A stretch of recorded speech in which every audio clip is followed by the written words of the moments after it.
kapag nakatikim lang ng halo-halo Pat, kapag nakakakain tayo, talaga namang nakaka-good mood. Naku, Kuya Kim Pat, subok na nga ang Pinoy sa mga panghimagas na yan dahil walang pinipiling panahon all year round. Umulan man o umaraw, hindi mababawasan ang sarap. Patok na patok ang halo-halo. At kahit marami pang mga bersyon niyan, lahat nagkakasundo sa sarap natin nito. Narito ang unang bahagi ng ating kwentong halo-halo na dapat alam mo.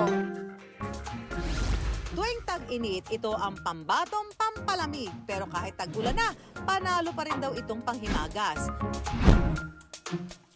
Sa sari-sari at makukulay nitong sahog at patong-patong na sarap, ang halo-halo talagang walang kapantay.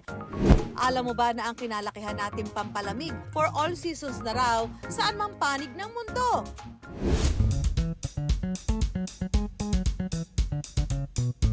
Ang halo-halo, kilala sa sari-sari nitong matatamis sa sahog, ginadgad na yelo at makremang gatas. Madalas may toppings na leche flan, ube halaya at ice cream. Sa bansa na pagkainit-init, ang ganitong pampalamig sulit na sulit.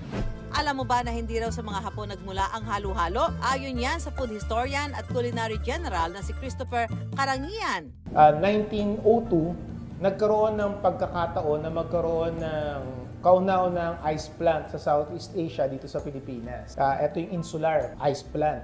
Meron ng pagkakataon na gumamit ng mga yelo ang mga Filipino at ilagay yung mga sangkap na meron tayo. Una, tinawag nila tong samalamig.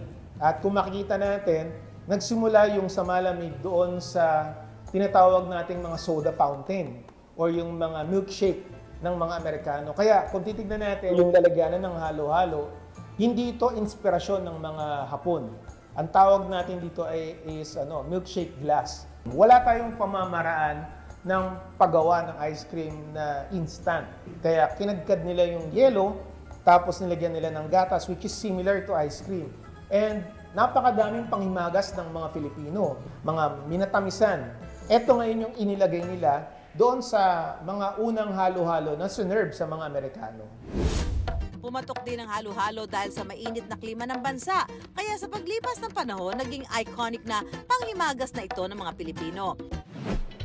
4 na taon nang naninirahan sa Pilipinas ang Irish vlogger na si Simon Six. Sa kanyang vlogs, pinakikita ni Simon ang kulturang Pilipino.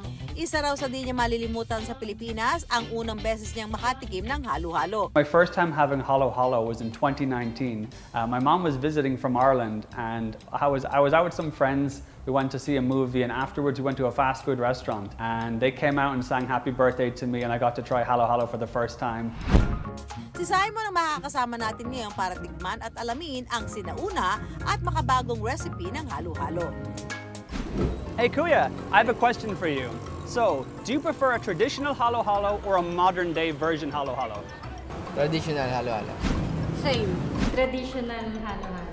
Kasi mas sanay ako sa mga ingredients niya before. So, after asking a few of the local Filipinos which is their favorite halo-halo, I'm still not convinced. So, I think it's my turn to be the one to judge this. Which halo-halo will be the batok to my taste buds? Let's go find out if it's the traditional one or the new recipe. Alam mo ba na sa Laguna, mayroon daw halo-halo na 70 taon na ang tanda.